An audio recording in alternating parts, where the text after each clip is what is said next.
Yes ఇక తెలంగాణ విషయానికి వద్దాం. తెలంగాణలో కూడా చాలా పేర్లు నిన్నటి వరకు నడిచాయి, చాలా మంది లిస్ట్ లో ఉన్నారు. ఇంకా అఫీషియల్ గా తెలియదు కదా అని అయితే వెంకటరెడ్డి గారు ఒక మాట అయితే చెప్తున్నారు. ఇంకా బీసీకి ఇచ్చే విషయం ఏదైనా నడుస్తుందో ఏమో వాళ్ళకి ఉన్నటువంటి ఇన్ఫర్మేషన్ ప్రకారం. రామ్మోహన్ రావు గారు నమస్తే అండి. హలో నమస్తే అమ్మా, చెప్పండి. రామ్మోహన్ రావు గారు, ఏంటి అఫీషియల్ గా అనౌన్స్మెంట్ ఒకటే రాలేదు, రేపటి క్లారిటీ వస్తుంది, కానీ ఇప్పటికే తెలుస్తోంది ఇటు రామచంద్రరావు అటు మాధవ్ అనేది.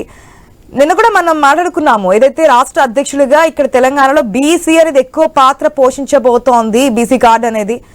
ఇటుపక్క బీఆర్ఎస్ కావచ్చు, కాంగ్రెస్ కావచ్చు, బీజేపీ మీద ఆ యొక్క ముద్ర తీసి చూపిస్తున్నటువంటి సందర్భం మనకు కనిపిస్తుంది. కానీ ఇక్కడ సమీకరణాలు మారినట్టుగా తెలుస్తోంది. వెంకటరెడ్డి గారు ఇంకా అఫీషియల్ గా రాలేదు, మీడియా కథనాలు అన్నప్పటికీ కూడా మీ దగ్గర ఉన్న ఇన్ఫర్మేషన్ ఏంటి?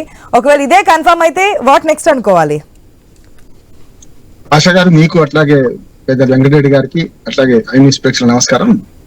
ఇప్పుడు వెంకటరెడ్డి గారు చెప్పినట్టు మనం కూడా ఇంకంటే వేచి చూడాల్సింది. ఎందుకంటే ఇప్పుడు నామినేషన్ వేయలేదు, ఇంకా 2 తర్వాత నామినేషన్ వేస్తారు.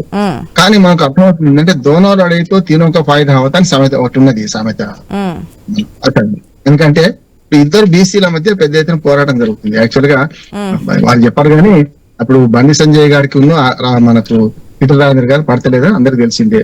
కనుక ఒకవేళ బీసీకి ఇస్తే ఈటల రాజేందర్ గారిని ఇవ్వాలి, లేకుంటే కేంద్ర మంత్రిగా ఉన్నారు కనుక వారిని అయితే మళ్ళీ తీసుకోవడానికి వీల్లేదు. కిషన్ రెడ్డి గారిని కానీ బండి సంజయ్ గారిని మినహాయించి ఆలోచన చేయాలి మనం. ఈ దశలో ఇంకొక అంటే 3 పార్టీల్లో ఉన్నది అన్నింటిలో అంతర్గత కలహాలు ఉన్నాయి. అందులో భాగంగా రాజా సింగ్ కూడా నేను నష్టం ఉంది అనే మాట కూడా రాజా సింగ్ గారు కూడా మాట్లాడారు. ఆయన బీసీకి వస్తారు ఆయన. కనుక అట్లా చూసుకుంటే బీసీలకు తీసేసి కిషన్ రెడ్డి గారికి ఇచ్చారనే ఒక ఆరోపణ గతంలో ఉంది ఏది పార్టీ మీద. ఎందుకంటే పరిగెత్తుతున్న బండిని ఒక ఆపారు. ఆయన బండి అంటే బండి సంజయ్ గారు బండి అంటున్నాను, పరిగెత్తున్న బండిని ఆపారు. ఇవాళ కిషన్ రెడ్డి గారు సమర్థుడు కాకపోవడం సమర్థుడే, కానీ ఓసిని పెట్టడం వల్ల బాగా నష్టం జరిగింది అనే మాట వస్తుంది. ఎన్నికలలో కూడా 8 సీట్లకు పరిమితం కాకుండా దాదాపు 16-17 సీట్లు మినిమం గెలుచుకోవాల్సి ఉండే బీజేపీ మొన్నటి అసెంబ్లీ ఎన్నికల్లో. అది కొంచెం అంటే కిషన్ రెడ్డి గారు అసమర్థత వల్ల పోలే, కానీ ఒక అపవాదం వచ్చింది. అంటే బీసీలు తీసేసి ఓసీ పెట్టారు. ఇవాళ మీరు ముఖ్యమంత్రిని బీసీ ముఖ్యమంత్రి చేస్తారు నినాదం ఉంది కదా తెలంగాణకి, ఎట్లా చేస్తారని ఒకటి వచ్చి ప్రజల్లో కొంత అది కూడా పనిచేసింది. అన్ని పనిచేసింది, అది కూడా అదొక ఫ్యాక్టర్ అంటున్నాం. కనుక దాంతో పాటు ఇప్పుడు నేను ఏమంటున్నాను అంటే రామచంద్రరావు గారి పేరు రావడంలో 1-2 ఉన్నాయి. ఒకటి పార్టీ సిద్ధాంతం మొదటి నుంచి పట్టుకున్న వాళ్ళకి, అంటే వాళ్ళ సిద్ధాంతం ప్రకారం అయితే ఆర్ఎస్ఎస్ నుంచి మొదలుకొని ఇప్పటిదాకా పార్టీని మొదటి నుంచి ఉన్న వాళ్ళు ఫస్ట్ ప్రిఫరెన్స్ ఇద్దాం అనుకున్నారు. అందులో భాగంగా ఈటల రాజేందర్ గారికి పోవచ్చు అని నేను అనుకుంటున్నాను. ఈటల రాజేందర్ గారిని ఇంకా కేంద్ర మనకు ఏదైనా పదవులు పార్టీ పదవులు తీసుకుంటారా అని ఆలోచన చేసి తీస్తున్నారని. అంటే బీసీల్లో అనైక్యత వల్ల ఈటల రాజేందర్ కంటే ఇంకొకరు వ్యతిరేకిస్తున్నారు, ఇంకొకరు వ్యతిరేకిస్తున్నారు. కానీ దాని మీదనే ఇద్దరికి కాకుండా 3వ వ్యక్తిని తెర మీద తీసుకొచ్చారు అనుకోవచ్చు. అందుకని డోనాల్డ్ అడిగితే తినోక అన్నట్టు ఇప్పుడు రామచంద్రరావు గారు మొదటి నుంచి కూడా నిజంగా ఏ మాట కామాట చెప్పుకోవాలి. పార్టీలు మారిన వారికి కాకుండా ఫస్ట్ నుంచి పార్టీలో ఉన్న వారికి ప్రాధాన్యత అనే ఇండికేషన్ అయితే తీసుకెళ్లారు ఈసారి.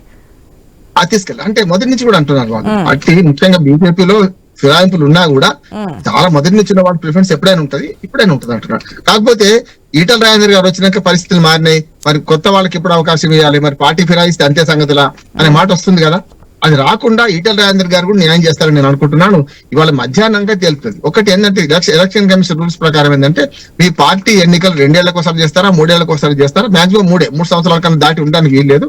ఈ వాళ్ళ నిబంధనల మేరకు పెట్టుకున్నారు.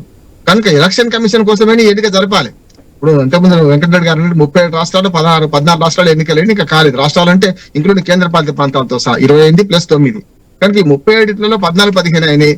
చాలా రోజుల నుంచి ఆశావారు ఎదురు చూస్తున్నారు. 2 రాష్ట్రాలు తెలుగు రాష్ట్రాల్లో అక్కడ మాధవ్ గాని ఇక్కడ మనకు ఏదైతే మన రామచంద్రరావు గారు అంటే అర్హులైతే కాకుండా కాదు, కానీ ఒక నామినేషన్ పెడితేనేమో టక్కున మనం చెప్పొచ్చు. కావాలని 2 నామినేషన్లు వేయిస్తారు. చూడండి, నేను అనుకుంటున్నా ఊహ ఏంటంటే కావాలని ఇంకో నామినేషన్ కూడా వేయిస్తారు, రేపటికల్లా విత్డ్రా చేయించుకొని సింగిల్ మెంబర్ తో చేస్తారు నేను అనుకుంటున్నాను. పార్టీలో ప్రజలకి ఈ విధంగా ఉంది అని చెప్పి ప్రయత్నం అనుకోవచ్చు. ఎందుకంటే ఇవన్నీ రాష్ట్ర అధ్యక్షులకు సంబంధించి ఎలక్షన్స్ ఏ విధంగా జరుగుతాయి ఏంటి అనేది పార్టీ అధ్యక్షులకు సంబంధించి అని మనకి తెలిసినవే.